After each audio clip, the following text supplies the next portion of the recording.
firman-Mu di setiap hati yang mendengar. Di mana saja mereka dapat menangkap pemberitaan firman ini.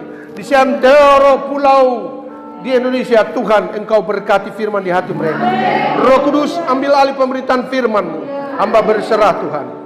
Dalam nama Tuhan Yesus kami ikat segala kuasa kegelapan, pikiran-pikiran yang tidak berkenan kepada Tuhan, tidak sejalan dengan firman Allah.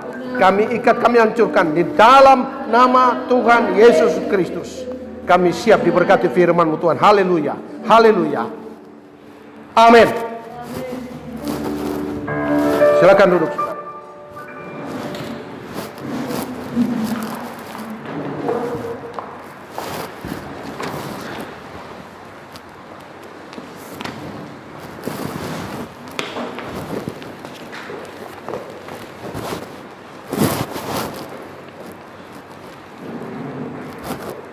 Shalom. Sekali lagi shalom. Ya, kita harus perlu menyambut kehadiran Tuhan kita Yesus Kristus dengan gegap gempita, dengan sukacita. Saudaraku, segala yang sedang terjadi janganlah menghimpit firman Tuhan di hati kita semua. Janganlah memperkecil, akan mengurangi rasa sukacita kita kepada Tuhan. Haleluya, saudaraku. Kemurahan Tuhan yang memungkinkan. Sungguh sekali lagi saya katakan, hanya kemurahan Tuhan yang memungkinkan kita berjumpa di saat pagi ini. Oleh sebab itu saudara, setiap kali firman diberitakan, saya mengharap banget, saya bersyukur kepada Tuhan. Harapan besar saya adalah, jangan sampai firman ini berlalu begitu saja. Untuk menyampaikan firman kepada saudara, terkadang saya tidak bisa istirahat malam, bahkan kadang tidak ada istirahat siang, karena mempersiapkan makanan rohani kepada saudara. Tetapi mari saudara, puji Tuhan. Sekali lagi Tuhan memberkati kehadiran kita sekalian. Tuhan memberkati saudara semua yang dapat menangkap dan menerima khotbah ini dimanapun saudara berada pagi hari ini. Saya bersama keluarga menyampaikan shalom, salam sejahtera dalam nama Tuhan Yesus kepada saudara yang di Papua, di Kalimantan, di Manado, di Makassar, di Singapura, dimanapun saudara dapat menangkap khotbah ini. Tuhan memberkati saudara. Tema firman Tuhan pagi ini saya ambil dari dalam kitab Lukas pasal 19 ayat yang ke-42. Lukas pasal 19 pada ayat yang ke-42. The book of the Luke chapter 19 verse 42. Please open your Bible. And I want to read for you. Bukalah Alkitab saudara dan saya ingin bacakan ayat ini kepada saudara. Lukas 19 ayat yang 41, saya 41 dan 42. Demikian firman Tuhan. Dan ketika Yesus telah dekat dan melihat kota itu, ia menangisinya. Katanya, wahai betapa baiknya jika pada hari ini juga engkau mengerti apa yang perlu untuk damai sejahteramu. Tetapi sekarang hal itu tersembunyi bagi matamu. Saya ulang sekali lagi. Lukas 19 ayat 41 dan 42. Dan ketika Yesus telah dekat dan melihat kota itu, ia menangisinya. Katanya, wahai betapa baiknya jika pada hari ini juga engkau mengerti apa yang perlu untuk damai sejahteramu. Tetapi sekarang hal itu tersembunyi bagi matamu. Saya terkadang merenungkan firman saudaraku ketika saya membaca, saya duduk. Saya merenungkan bagaimana cara Yesus menatap, melihat, bahkan merasakan apa yang sedang kita alami. Mungkin saudara tidak alami, mungkin saudara tidak rasa. Tapi ketika saya baca dan saya merenungkan ayat ini, saudara bisa bayangkan. Yesus Tuhan, ketika dia melihat kota Yerusalem, ketika dia melihat gerejanya sekarang ini, coba saudara bisa renungkan, bagaimana saudara bisa lihat bapakmu menangis di depanmu.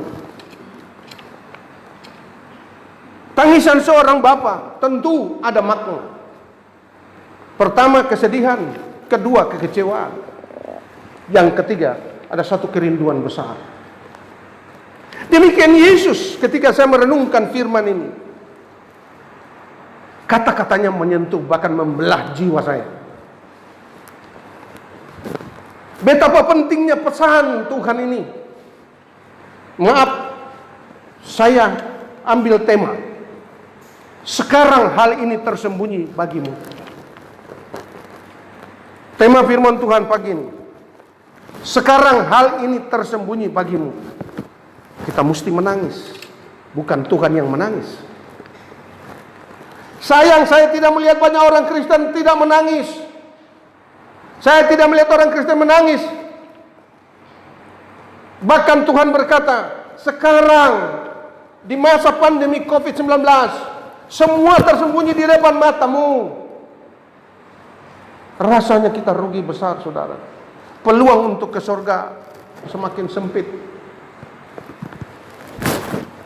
Betapa pentingnya pesan ini. Sampai Tuhan menyampaikannya dengan tetesan air mata. Cobalah saudara bayangkan dan renungkan. Kalau ada satu pesan yang disampaikan dengan linangan air mata dan dengan tetesan air mata, satu pertanda bahwa pesan itu bukan biasa-biasa. Saya sudah katakan tadi ada 3 makna. Kesedihan, kekecewaan, dan kerinduan. Tuhan harapkan ini dari gereja. Dia menangis. Kalau boleh saya umpamakan, kalau pagi hari, kalau sekarang ini, kalau Tuhan berkata sekarang ini tersembunyi bagimu, maka saya ingin katakan kepada saudara, saudara perlu banyak bergumul untuk Tuhan. Saudara perlu bergumul untuk diri saudara sendiri, untuk kita pribadi. Saya membaca satu perikop di televisi tadi malam, yang itu disiarkan dari luar negeri. Peringatan itu perlu kita simpan baik-baik. Seluruh negara di dunia harus ekstra waspada dengan situasi ini. Bahkan keponakan saya berkata kepada tantenya, belum tentu bisa sampai tahun depan selesai ini, tante. Bisa 2 tahun lagi. Saya sudah menyampaikan pesan ini banyak dari khotbah-khotbah saya sebelumnya. Kalau saudara dapat menangkap, saudara bisa putar ulang, saudara boleh kembali buka di YouTube. Dan saudara boleh ingat kembali. Pesan firman yang saya sampaikan kepada saudara, itu betapa penting. Tetapi pagi hari ini lebih penting saya menyampaikan pesan ini. Pesan yang Tuhan sampaikan pagi ini, betapa begitu penting sampai disampaikan dengan menangis. Saya bisa merasakan perasaan Tuhan ketika dia menyampaikan pesan dengan meneteskan air mata. Serasa saya ingin menggantikan kedudukannya karena dia merasa gereja Tuhan sudah diambang kehancuran. Yerusalem seakan sudah diambang perpecahan dan kehancuran. Kalau saudara baca ayat selanjutnya, Alkitab berkata, engkau akan dikepung sekelilingmu oleh musuh-musuhmu. Itu kata ayat itu.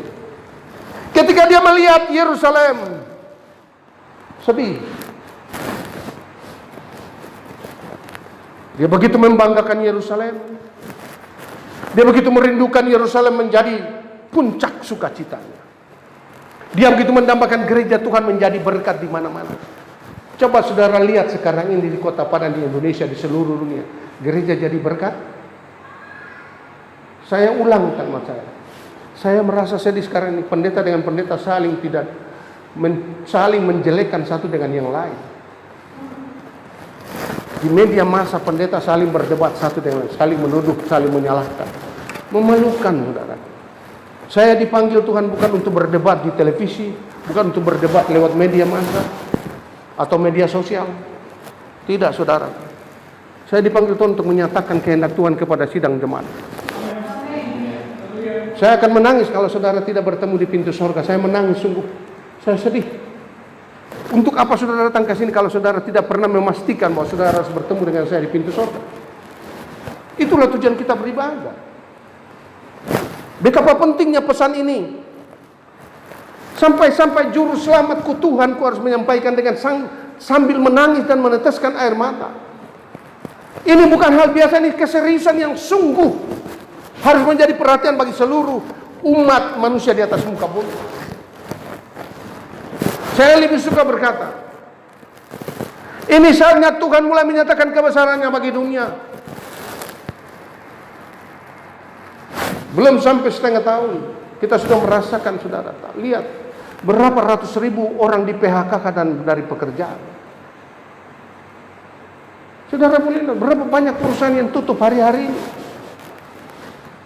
Orang kaya menjerit, orang berkuasa menangis.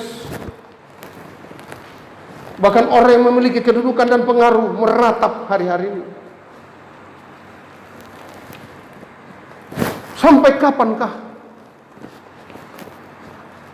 Kalau pemberitaan itu menyampaikan kepada kita pada malam dalam saya saksikan dalam tayangan-tayangan televisi, bahwa negara-negara seluruh dunia perlu mewaspadai, ekstra waspada. Apa artinya? Waktu Tuhan bagi dunia sudah tidak banyak lagi. Saya tidak menakut-nakuti saudara. Tidak. Tetapi perlu saya ingatkan, jangan menganggap hidup ini enteng. Minggu lalu saya katakan, hidup ini adalah pergumulan.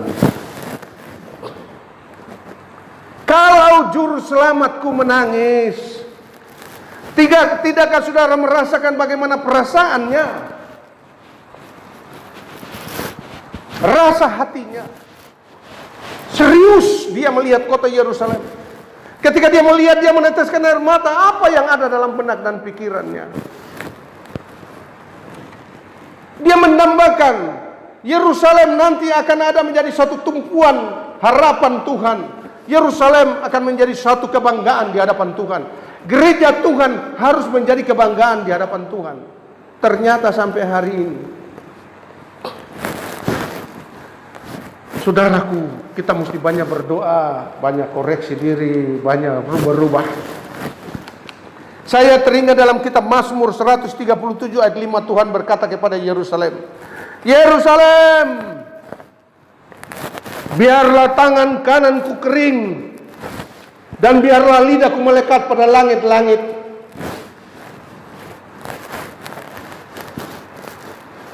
Jika aku melupakan engkau, Yerusalem. Itu kata Tuhan.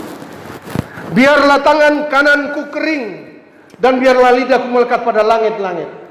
Jikalau aku melupakan engkau, Yerusalem. Betapa dambaan Tuhan begitu besar. Harapan Tuhan begitu agung. Dia mendambakan gereja Tuhan, anak-anak Tuhan yang duduk dalam gereja. Bukan sekedar datang ke gereja, tapi Alkitab berkata, Tuhan katakan biarlah tangan kananmu menjadi kering, tangan kananku menjadi kering. Seyogianya tangan Allah, tangan kanan Tuhan adalah tangan yang penuh kuasa, yang memberikan kebanggaan, memberikan kedudukan, memberikan harapan besar bagi gereja Tuhan. Tapi Alkitab berkata, Tuhan berseru, biarlah tangan kananku kering dan lidahku melekat pada langit-langit. Artinya, sepertinya dia tidak bisa banyak lagi berbicara. Seperti saya teringat kitab Ibrani berkata di Ibrani pasal 1, Allah sudah berbicara berabad-abad lamanya melewati para nabi, para rasul. Tapi di zaman akhir ini Allah berbicara lewat anaknya sendiri. Tuhan berbicara lewat pendeta-pendeta, saudara tidak peduli, saudara abaikan. Pagi ini saya berbicara lagi. Saudara mau abaikan, terserah. Itu hak saudara. Ingat, kita punya hak untuk hidup, tapi jangan lupa kita juga punya hak untuk mati. Tidak ada seorang yang dapat menolak ini hak. Siapapun, pendeta pun punya dua hak ini. Hak untuk hidup dan hak juga untuk mati.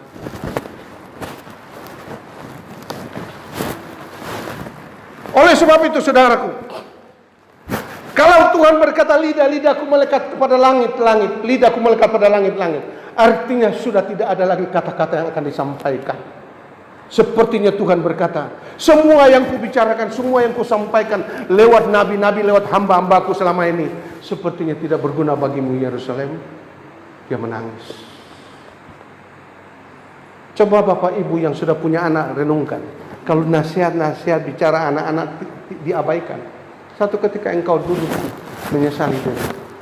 Sepertinya mama tidak berguna di hadapan kalian lagi. Sepertinya papa dan mama sudah tidak bisa lagi berbicara, habis kata-kata. Anak-anak dengarkan. Dengarkan saudara yang masih muda. Jangan terlalu merasa diri kuat. Ingat saya katakan, Anda punya hak untuk hidup, tapi Anda juga punya hak untuk mati.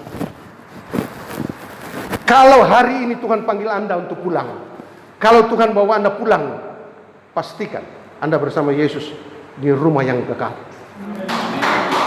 Haleluya. Kalau tidak ada lagi kata-kata yang mau diucapkan, saudara bisa renungkan bagaimana kecewanya seorang bapak dan ibu. Coba pikirkan panjang. Saya ingin berkhotbah panjang, tapi saya ingin sampaikan pesan-pesan tertentu ini kepada saudara kita semua. Bagaimana jika Tuhan punya lidah sudah tidak bisa lagi berbicara? Artinya kitab Amos berkata, satu kali kelak firman ini akan diangkat dari bumi. Firman ini akan disembunyikan dari atas bumi dan dari atas setiap pandangan mata manusia. Memang benar. Saudara sudah lihat tanda-tandanya sekarang. Banyak orang berusaha untuk menghapus kitab Injil dari segala macam aplikasi. Saya tidak perlu ribut itu. Banyak pendeta telepon saya, bagaimana om? Bagaimana? Saya katakan, kenapa kau ribut soal itu? Itu aplikasi itu kan punya manusia. Kita punya firman ada.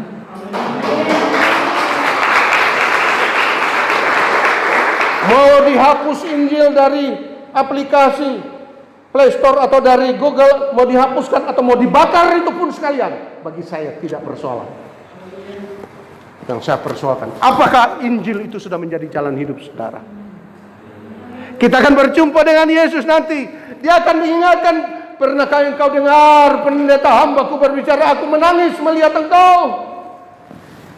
Tuhan menangis lihat gerejanya sekarang. Banyak orang Kristen sudah sadar itu. Anggap biasa. Masuk gereja pulang biasa saja. Kita sudah harus lebih meratapi kita punya diri. Tuhan berkata kepada ketika dia memikul salib begitu berat naik ke Golgota. Perempuan-perempuan yang mengikuti Yesus naik ke atas Golgota, mengiring dia berkata, hai wanita-wanita putri-putri Yerusalem, hai putri-putri Kristen di kota ini, janganlah menangisi diriku, tapi tangisilah dirimu dan anak-anakmu. Kita mesti ingat pesan Tuhan. Saya bisa merasakan bagaimana perasaan Tuhan. Bukankah kita pilih mengingatkan kita bahwa hendaklah kita dalam hidup bersama menaruh pikiran dan perasaan yang sama di dalam Kristus. Kalau Anda tidak punya pikiran yang sama dengan Kristus dan perasaan yang sama, tidak sama dengan Kristus, Anda tidak bisa bertemu dengan Kristus. Dengarkan ini. Jangan bilang saya orang Kristen, jangan bilang saya pendeta. Kalau saya pendeta tidak bisa merasakan pikiran, tidak bisa berpikir seperti Kristus, tidak bisa berperasaan seperti Kristus, saya sekalipun khotbah dengan berbusa-busa, saya tidak akan ketemu dengan dia di langkah terakhir. Tidak akan. Sebab dia pernah menangis untukku. Pagi ini kita dengar. Dia pernah menangis untuk saudara dan saya. Berapa saudara bisa bayar harga air mata seorang juru selamat?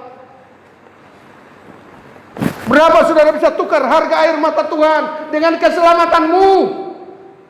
Tidak mudah, saudaraku. Langit dan bumi pun saudara susun dengan segala kekayaan tidak dapat menggantikan itu. Air mata seorang juru selamat, betapa mahal itu digantikan dengan seluruh dunia ini. Oleh sebab itu saudara yang dikasihi Tuhan, ketika saya mengingat akan pesan Tuhan dan apa yang Tuhan katakan, biarlah tangan kananku kering dan biarlah lidahku melekat pada langit-langit jika aku melupakan engkau. Betapa besar harapan, kerinduan Tuhan bagi gerejanya, bagi Yerusalem. Yerusalem, Yerusalem, engkau yang membunuh nabi-nabi, engkau yang mengusir hamba-hamba Tuhan. Jangan kira bahwa pada hari kedatangan Yesus engkau akan mendapat tempat yang layak. Tidak. Jika Sodom dan Gomora mendapat mujizat seperti sekarang ini, mungkin Sodom dan Gomora sudah lebih dulu masuk surga daripada kita semua. Sayang, di waktu Sodom dan Gomora kita juga mendapat firman seperti ini. Saudara yang dikasihi Tuhan, jika saudara bisa merenungkan, haruskah setiap hari? Saya ngomong, biarlah saudara mau bilang apa saya ngomong. Haruskah setiap hari Tuhan menangisi gereja Tuhan? Mengertikah saudara mengapa Tuhan menangis? Mengapa begitu banyak orang Kristen masuk gereja tapi tidak memahami apa yang sedang Tuhan rasakan? Perasaannya mereka sudah tumpul, kata Alkitab di Ibrani. Mereka melakukan segala keinginan dan kehendak mereka melupakan penciptanya. Betapa sedih hati saya, saudaraku, merenungkan firman ini. Kalau saja saya bisa menggantikan dia, saya mau, rindu sungguh Tuhan. Mengapa engkau menangisi diriku yang kotor ini? Kalau saja saya di posisi Tuhan, saya mungkin akan berkata, ya sudahlah.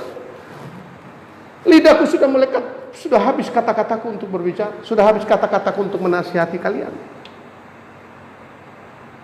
Cukuplah. Apa yang mau jadi, jadi saja. Kita semakin hari harus semakin dewasa, saudara.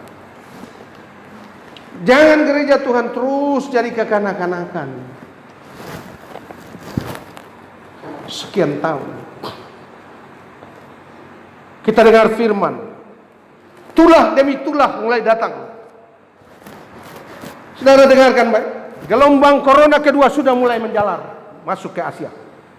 Gelombang kedua. Haruskah nanti kita stop ibadah lagi? Banyak-banyaklah berdoa. Saya peringatkan, gelombang kedua sudah mulai menjalar turun ke Asia. Sudah masuk ke Korea, dari Cina ke Korea, sekarang masuk ke Jepang. Mungkin nanti sore masuk ke Indonesia. Mungkin nanti. Tapi saudaraku, bagi saya tidak gentar. Saya tidak gentar, saya punya Allah yang besar. Ya, haleluya. Allahku besar, saya juga harus besar. Jangan Allahku besar, saya masih terus kanak-kanak. Kalau Allahku besar, saya kanak-kanak, saya tidak bisa menang menghadapi pergumulan. Dia menangis, dia begitu mendambakan. Kelak saudara dan saya bersama dengan dia di rumah Bapa yang kekal. Itu kerinduannya.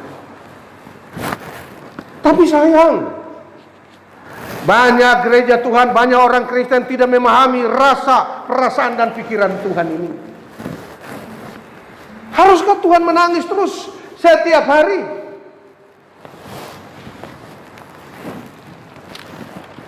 Haruskah Tuhan terus meneteskan air mata melihat kita punya pola hidup yang sama sekali tidak mengalami keubahan? Sedih, saudaraku.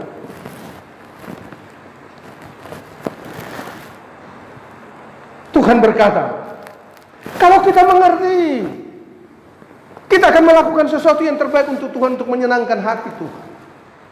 Kalau kita mengerti, Bapak, Ibu, Saudara yang muda, jika engkau lihat orang tua Papa dan Mamamu mulai menangis dan meneteskan air mata, tidak perlu engkau tanya, Mama ada apa, Papa ada apa.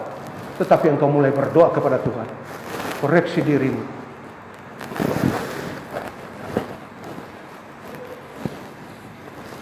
Sungguh tidak mudah, saudaraku. Apakah Tuhan bisa puas dengan kita punya hidup hari ini? Itu yang harus kita lakukan. Pulang ke rumah lalu tanya diri saudara, apakah hidupku bisa memuaskan Bapak dan Mamaku hari ini? Apakah hidupku bisa memuaskan Tuhan hari ini? Saya tidak perlu bicara besok, ini hari dulu, baru besok kita bergumul lagi. Saya sadar ini tidak gampang, tidak mudah. Tapi mengapa banyak orang Kristen tidak mau bergumul, tidak mau berusaha untuk mencapai hal ini? Untuk menjadi pribadi Kristen yang sungguh-sungguh melakukan kehendak Tuhan. Saya sadar sepenuhnya, ini tidaklah mudah, memerlukan penyangkalan diri dan pergumulan. Buka hati saudara, buka jiwamu. Kerinduan Tuhan jangan sampai sia-sia. Dia menangis loh saudara. Kalau saya bisa ada pada posisi saat itu melihat dan merasakan dia menangis, mungkin saya berkata, Tuhan kalau ada hukuman, hukumlah saya. Tidak pantas kita membuat juru selamat, kita membuat Tuhan meneteskan air mata. Tidak pantas engkau membuat orang tuamu menangis. Tidak pantas engkau membuat gembalamu meneteskan air mata. Ingat, Alkitab mengatakan, Paulus katakan, jikalau aku bergumul dengan air mata, sadarlah engkau bahwa jawaban di hadapan Tuhan sudah Tuhan sediakan. Karena kita anggap biasa. Kalau pendeta kita, gembala kita menangis menetes melihat saudara punya pola tingkah hidup, saudara anggap biasa saja. Biar aja. Ini celakanya gereja ini. Celakalah orang Kristen seperti begini, saudaraku.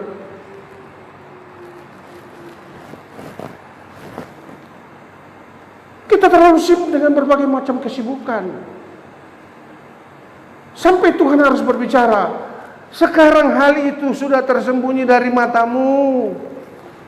Yang engkau harus lihat di depan matamu sekarang adalah cuma tetesan air mata mama dan papamu, keluargamu, dan engkau harus lihat tiap hari. Kalau tiap hari engkau lihat gembalamu menangis di tingkah polamu, pasti senangkah saudara? Saudara, bukan anak-anak lagi yang saya sampaikan. Tapi sayang, banyak orang Kristen tidak sadar, tidak mengerti mengapa saya harus ada di dalam gereja. Renungkan Bible saudara yang duduk di sini, saudara yang di rumah yang mendengar siaran khotbah ini. It's only especially for you in Singapore. You must remember that. There's the word from God, Jesus Christ, will talk to you and me. Perhatikan pesan ini. Tuhan akan berbicara kepada saudara dan saya pagi ini. Dimanapun Anda, di Jogja, di Bandung, di Kalimantan, dengarkan khotbah ini. Dia menangis untuk saudara dan saya. Ingat kita saudara. Apa perasaan saudara kalau dia menangis? Berapa yang harus saudara bayar untuk air mata seorang juru selamat? Mungkin itu terlalu jauh. Tapi bagaimana jika saudara melihat gembalamu, pendetamu menangis kepada hidupmu tiap hari? Senang-senang ke Anda? Bertobatlah. You must remember that. If your pastor cry every day for you, you must cry to God. Kalau gembalamu menangis engkau tiap hari, kamu cuma menangis kepada Tuhan.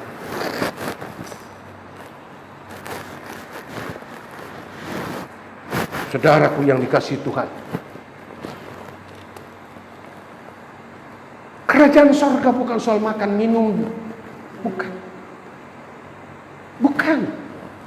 Kerajaan surga bukan soal saudara aktif melayani kegiatan gereja, aktif kegiatan ini, pergi di kebaktian week, kebaktian keluarga, kebaktian marga. Bukan, kerajaan surga bukan itu.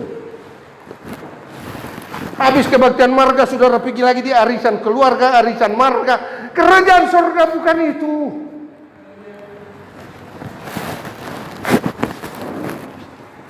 Kerajaan surga adalah soal kebenaran, damai sejahtera, dan sukacita oleh Roh Kudus. Oh, haleluya. Kita punya Tuhan yang besar.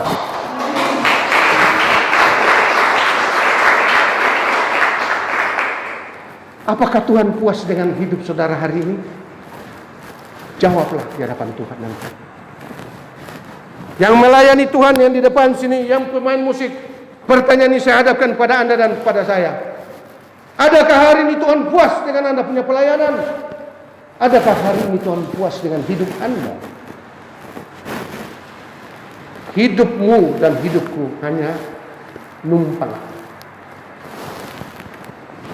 bukan kontrak. Kalau kontrak masih ada hak. Kalau numpang, setiap saat, anytime, kita bisa keluar. Cuma numpang. Kerajaan surga bukan soal makan minum, bukan soal segala macam persekutuan yang keluarga bikin. Saudara lihat sekarang ini, mau pergi arisan sudah tidak bisa lagi sekarang. Mau pergi tagih, mau pergi hadiri, tarik nomor jula-jula sudah tidak bisa lagi. Ya kan? Tidak bisa. Semua dibatasi. Karena memang selama ini kita terlalu bebas. Pendeta tidak bisa mengatasi saudara. Pendeta tidak bisa membatasi saudara punya ruang gerak. Tapi saya berterima kasih buat Tuhan, cara Tuhan lewat virus ini manusia dibatasi.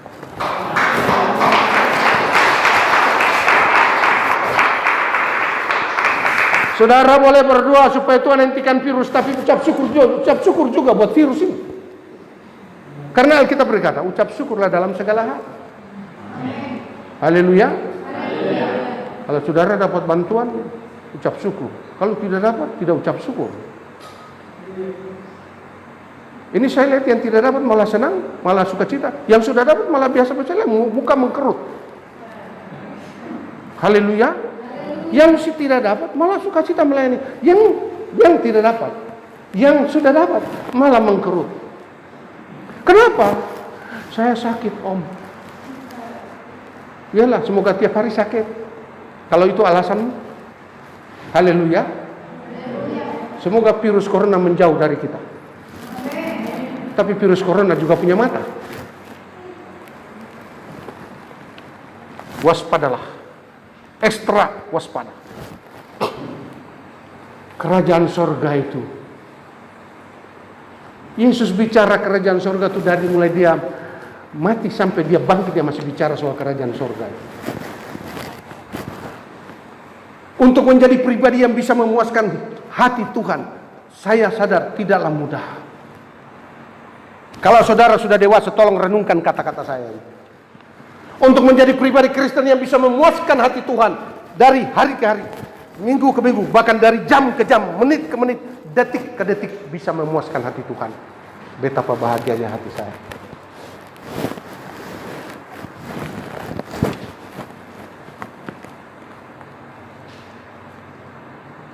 Kata kitab Roma, karena itu. Karena apa? Karena dia telah menangisi saya punya hidup. Kenapa dia menangisi? Banyak kekuranganku. Saudara jarang ke gereja, saudara menganggap enteng, bukan? Selama ini banyak orang Kristen tidak pernah mengerti mengapa dia harus ke gereja. Saya ngomong buat saudara baik-baik. Kalau saudara tidak pernah dengar firman, orang Kristen tidak pernah cerdas mensiasati rohaninya. Tidak pernah cerdas. Yang mencerdaskan kehidupan kita adalah firman Allah.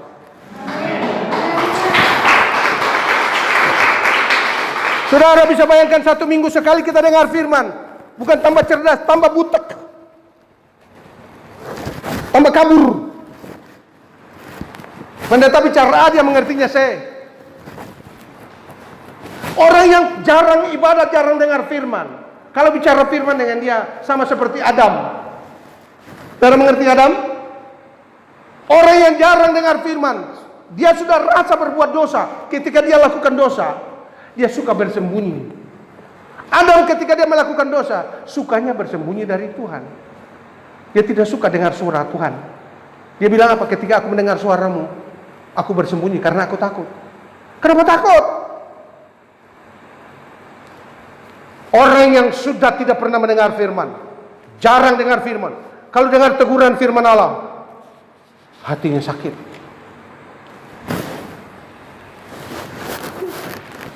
Adam berkata,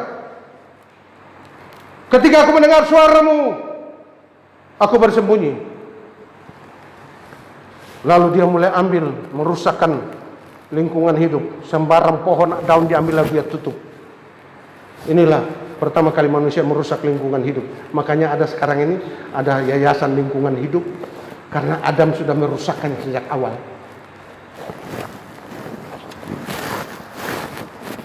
Orang kalau sudah bikin dosa, seringkali kalau dengar firman dia bersembunyi. Itu Adam. Jangan lupa kata-kata Tuhan ini, saudaraku. Manusia hidup bukan dari roti saja. Itu Matius 4 ayat 4. Manusia bukan hidup dari roti saja, tapi dari setiap firman yang keluar dari mulut Allah. Kalau Anda tidak pernah dengar firman Allah, rohanimu tidak pernah cerdas.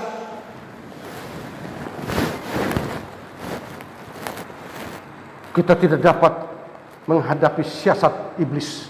Sulit. Kita harus makanan rohani. Perlu. Mengapa orang Kristen tidak pernah sadar? Mengapa saya harus ke gereja? Mengapa saya harus menerima firman? Mengerti nggak, saudara? Mengapa saya harus ke gereja? Karena di gereja saya dicerdaskan, di gereja saya diingatkan, di gereja saya disampaikan, ditunjukkan jalan kehidupan. Ini terang, ini gelap. Tidak ada manusia yang dapat menunjukkan jalan bagi dirinya, tidak ada.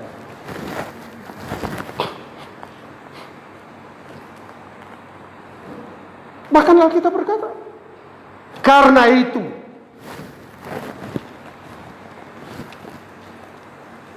marilah kita mengejarkan apa yang mendatangkan damai sejahtera. Itu dalam Roma 14 ayat 19. Marilah kita mengejar apa yang mendatangkan damai sejahtera dan yang berguna untuk membangun rohaniku, membangun iman percayaku.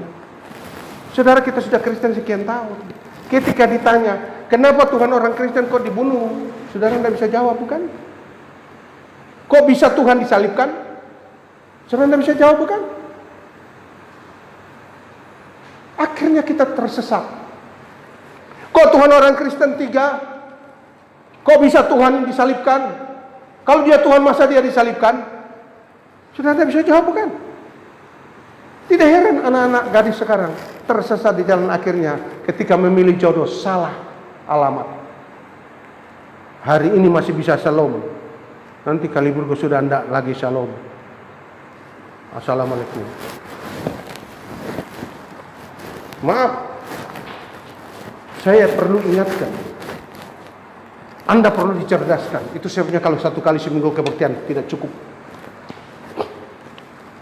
Saya ambil keputusan bulan Juli, kita mulai lagi kebaktian 3 kali seminggu.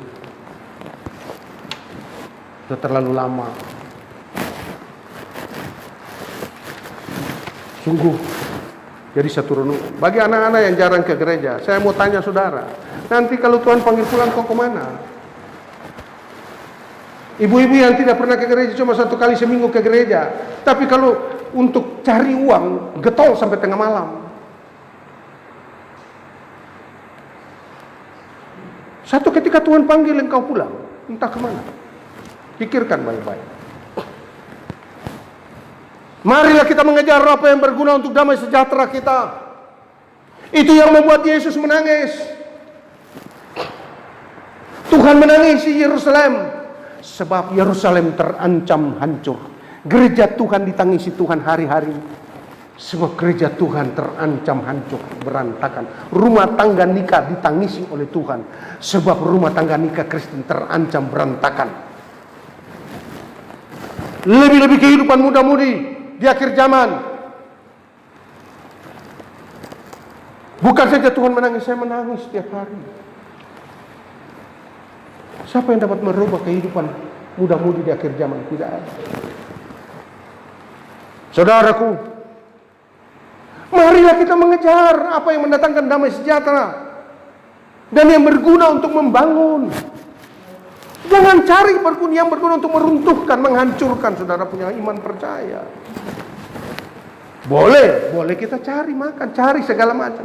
Tetapi Alkitab berkata, carilah dahulu kerajaan sorga dan kebenarannya, maka semuanya nanti ditambahkan. Karena saudara mendahulukan dunia dicari dulu, bukan kerajaan sorga dulu, maka yang ditambahkan sudah ada. Saudara cari pagi, cari siang, cari malam, jangan sampai tengah malam, tidak cukup juga, bukan? Bayar listrik tidak cukup, bayar kontrak tidak cukup, bayar segala macam tidak cukup, bayar pajak motor tidak cukup. Kenapa? Karena yang kau cari dunia dulu. Kembalilah saudaraku. Tuhan menangis. Pagi ini saya utamakan air mata Tuhan tertetes, terjatuh di depan hadapan saudara dan saya siang ini. Kalau toh kita bisa gantikan Tuhan, saya rindu.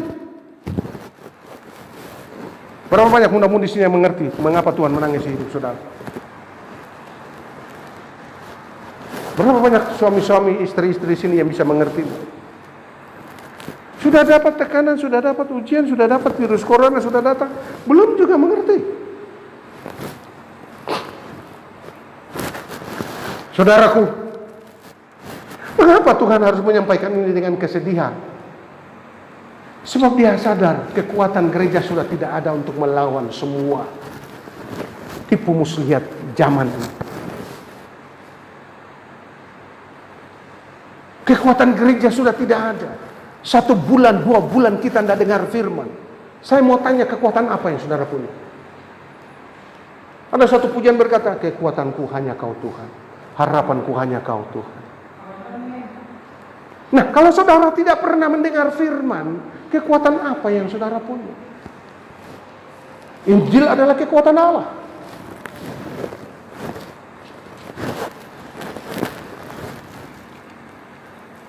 Saya jadi berpikir berkali-kali dan merenungkan, Tuhan, mengapa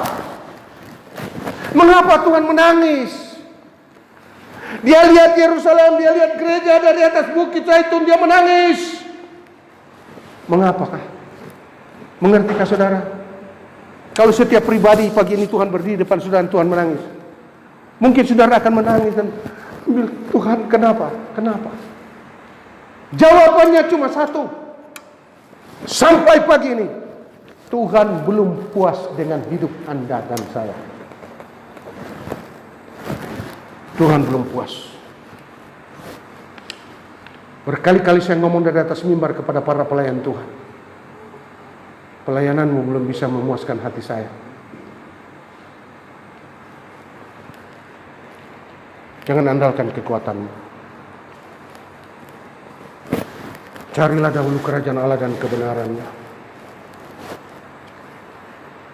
Nanti kemudian semuanya akan ditambahkan. Tuhan berkata, sekarang semuanya tersembunyi dari matamu. Yang bisa kita saksikan sekarang adalah apa? Tangisan, jeritan. Saudara pula anda lihat di televisi, tangisan, jeritan, kesulitan, kesukaran, tekanan kehidupan sedang menghimpit manusia di bumi. Di manakah sukacita dari Allah itu? Di manakah yang kita sering nyanyi, sukacita surga yang kurasakan tak seperti sukacita yang di tempat lain? Di mana itu? Dengarkan kata-kata Tuhan. Sayang, sekarang semuanya itu tersembunyi dari matamu. Tidakkah saudara menangis? Tuhan menangis karena Tuhan tahu gereja diambang kehancuran, anak-anak muda diambang kerusakan. Mereka rasa mereka sudah punya uang, sudah punya gaji, sudah punya semua.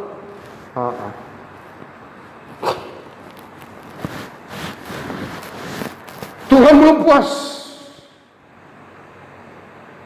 Saya mau berikan penekanan ini. Pulang renungkan siang malam. Kalau Yesus bisa berdiri pagi ini, berdiri di hadapan ibu Farao dan menangis. Kalau Tuhan berdiri depan saya menangis pagi ini, mungkin saya minta matilah lebih cepat. Kalau Tuhan bisa panggil pulanglah saya. Daripada saya hidup menyakitkan hati Tuhan, saya hidup menangiskan dia lagi, membuat dia punya hati duka lagi. Rasanya hidupku sudah tidak ada guna kalau melihat Tuhan menangisi hidupku. Kalau dia menangisi hidup saya, artinya hidupku sudah tidak lagi memuaskan hati Tuhan. Coba renungkan hidup ini. Jangan datang ke gereja saudara pulang tidak bawa berkat. Renungkan baik-baik. Haleluya.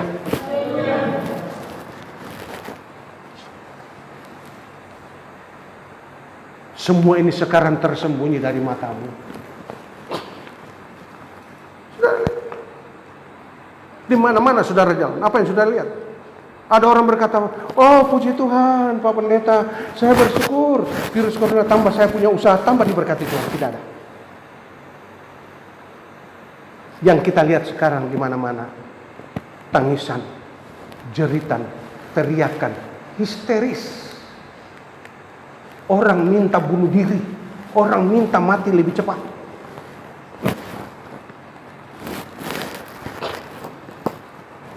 Yerusalem terkepung dengan berbagai kesukaran dan kesulitan. Ini yang membuat Tuhan menangis. Lihatlah sekarang. Tuhan sedang mengizinkan, sedang menyatakan kebesarannya bagi semua manusia di bumi. Dengan satu harapan. Dengar saya ulang. Tuhan sedang menyatakan kebesarannya di bumi dengan berbagai macam virus dan COVID ini. Dengan satu harapan, pola hidup manusia bisa berubah. Itu kan yang kita rindukan datang ke gereja. Kita ke gereja, tidak banyak orang Kristen datang ke gereja, dia tahu apa arti, mengapa dia harus ke gereja. Supaya hidupku bisa berubah.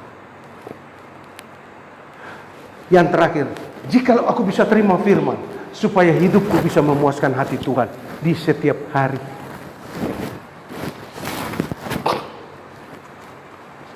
Harapan Tuhan, perangai dan pola tingkah hidup manusia bisa berubah. Tapi saya tanya saudara, siapakah manusia yang dapat merubah tingkah pola manusia?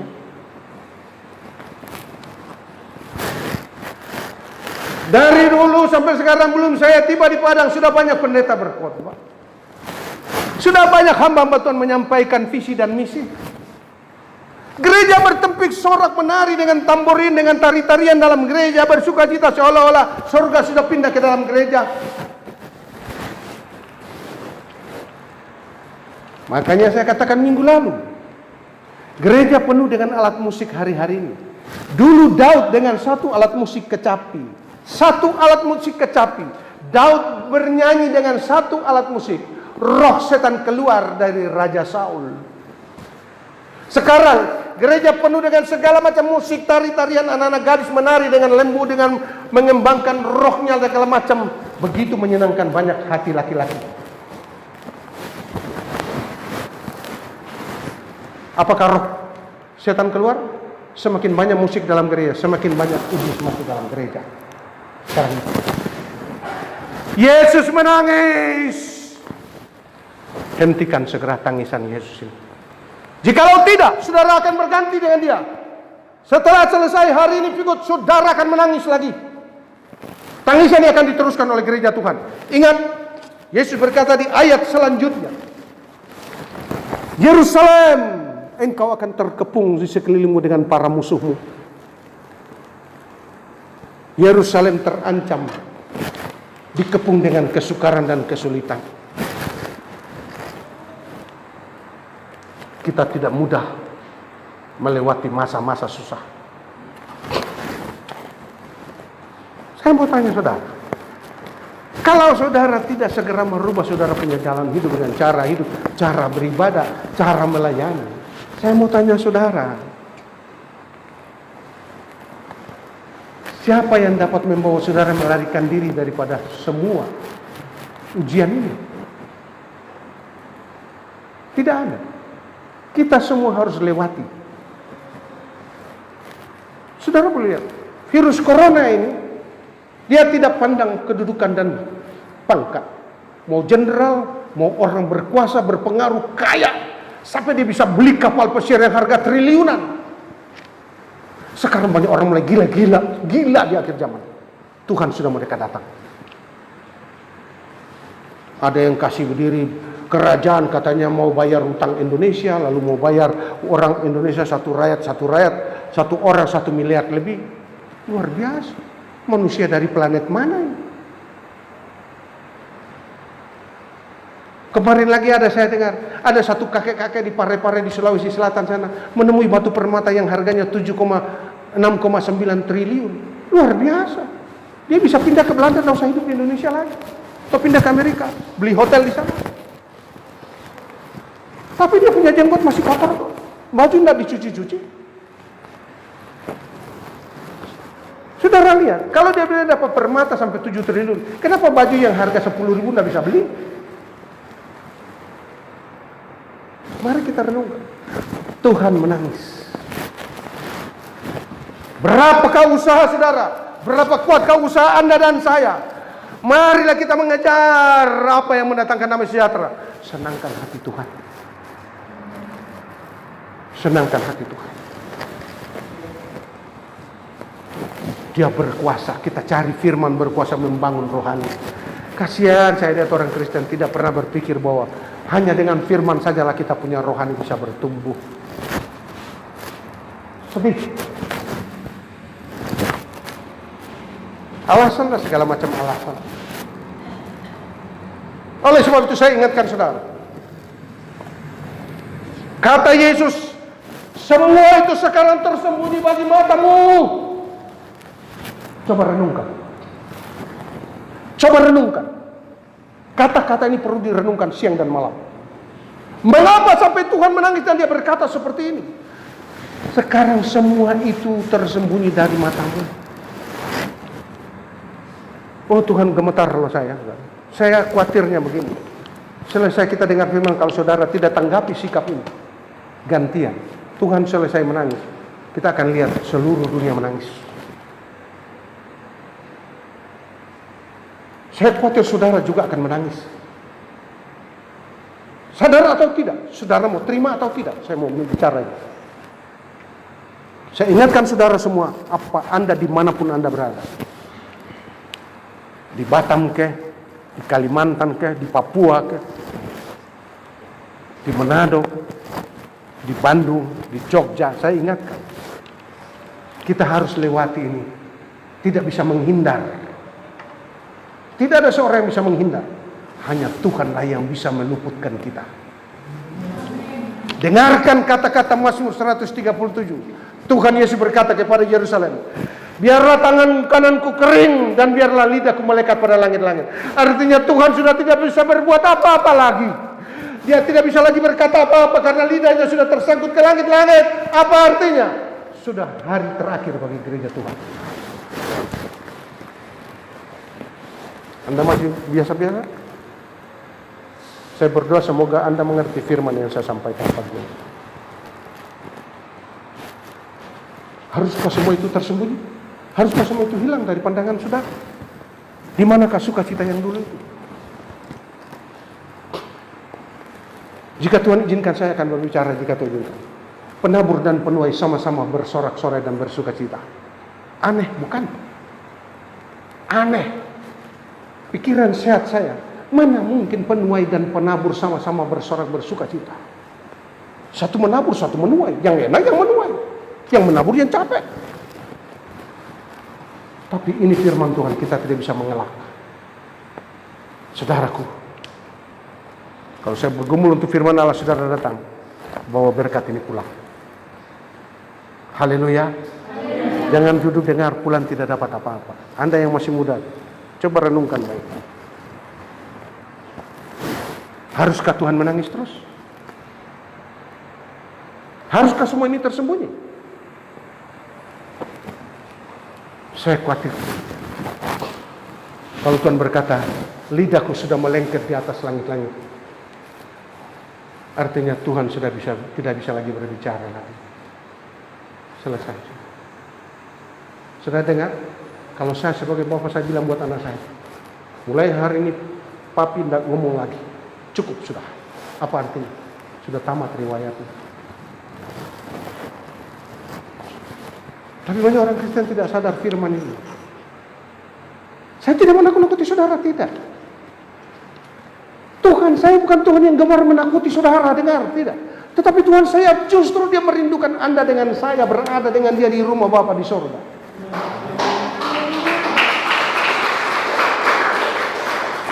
Haleluya. Haruskah semua tersembunyi? Tidak adakah saudara punya usaha untuk mencari dan mengejar damai sejahtera itu? Sibuk cari uang, sibuk cari semua sampai lupa cari Tuhan. Mari saudara, ada kerinduan. Bikin senang hati Tuhan dari saat ke saat. Bikin senang hati Tuhan dari waktu ke waktu.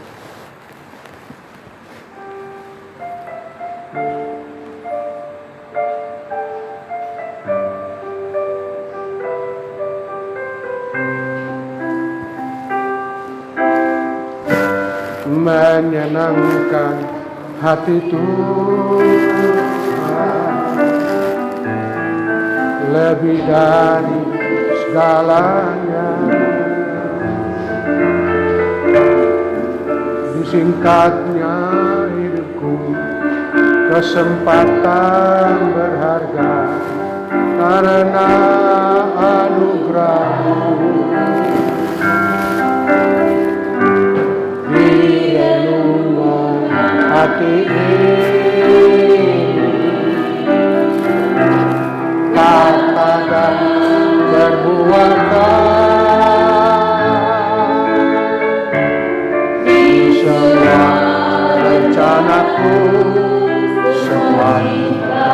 mataku.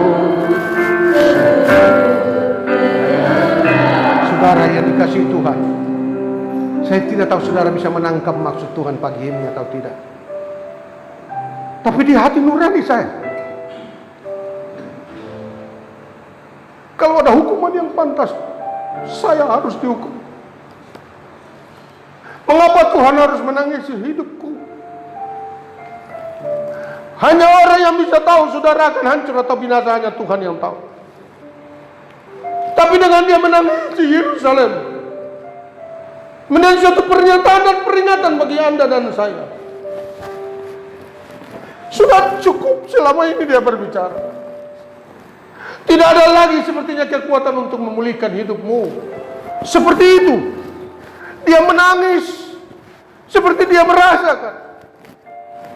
Gereja sudah diambang kehancuran. Tidakkah kita berusaha untuk kembali? Jangan hanya datang dengar firman begitu saja, tapi bersikaplah. Haruskah kita buat Tuhan menangis setiap hari? Haruskah semua kesukaan ini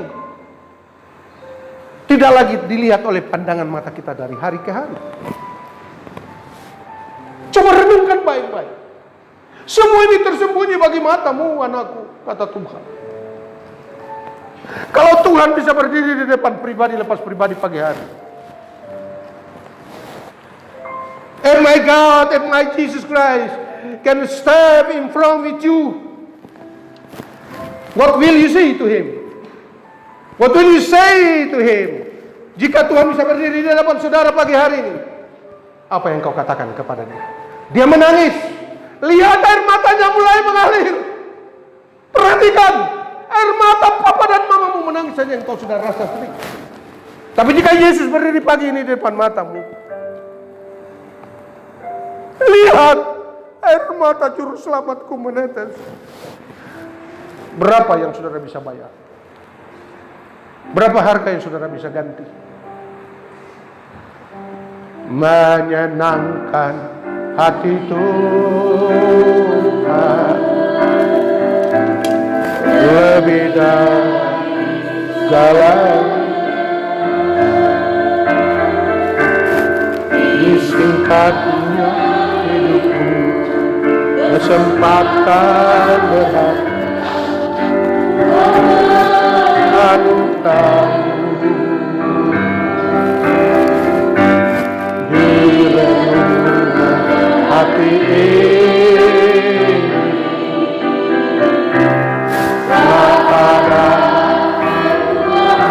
Dan janganlah kata dan perbuatan sama. Jangan kata berbeda dengan perbuatan.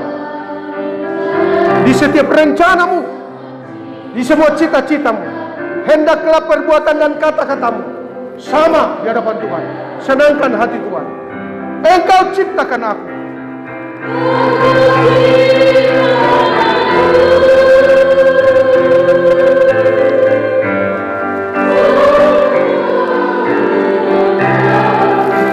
Itu maksud Tuhan.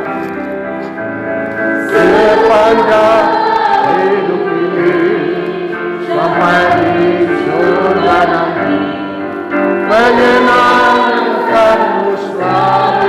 Haleluya. Di mana kau ada,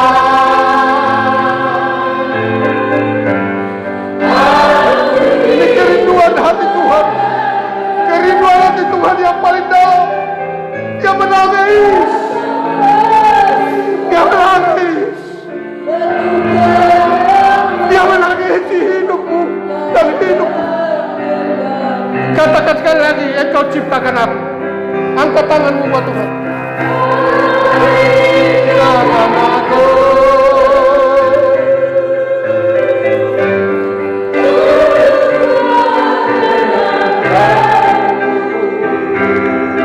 Inilah kerinduan.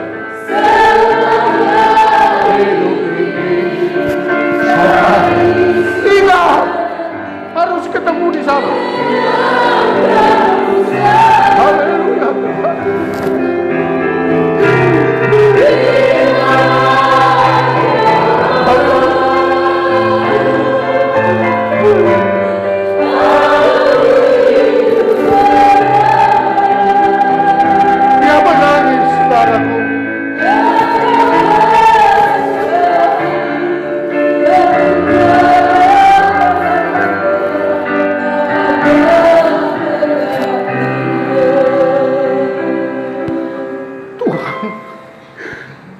kasih. Kami hari demi hari membuat Engkau menangis. Hari demi hari kelakuan kami bukan berubah jadi baik, tapi melukai hatimu Tuhan. Baik hidup muda-mudi, baik hidup orang tua, suami istri. Kami melukai hatimu lagi Tuhan. Bagaimana kami bisa bayar semua ini Tuhan? Hidup ini hanyalah milik-Mu. Ampuni segala kebodohan kami Tuhan. Jikalau kami berdiri di hadapan-Mu, kami melihat air mata-Mu Tuhan. Rasa bersalah ini semakin dalam. Rasa berdosa ini semakin dalam. Bagaimana kami bisa kembali jikalau bukan Engkau yang membawa kami Tuhan? Terima kasih Bapa, terima kasih Tuhan, meteraikan firman-Mu di hati kami semua. Sepulang kami dari tempat ini, kami percaya Tuhan, hidup kami berubah. Tidak lagi seperti kemarin. Tidak akan ada lagi kami melihat tangisan. Yang kami akan melihat adalah satu ucapan syukur dan terima kasih yang naik berlimpah di hadapan Tuhan. Meteraikan firman-Mu di hati semua kami.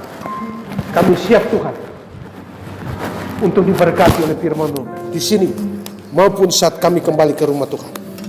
Di dalam berkat nama Tuhan Yesus, kami sudah diberkati firman-Mu Tuhan.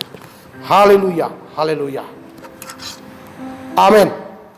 Tuhan memberkati saudara. Selamat siang.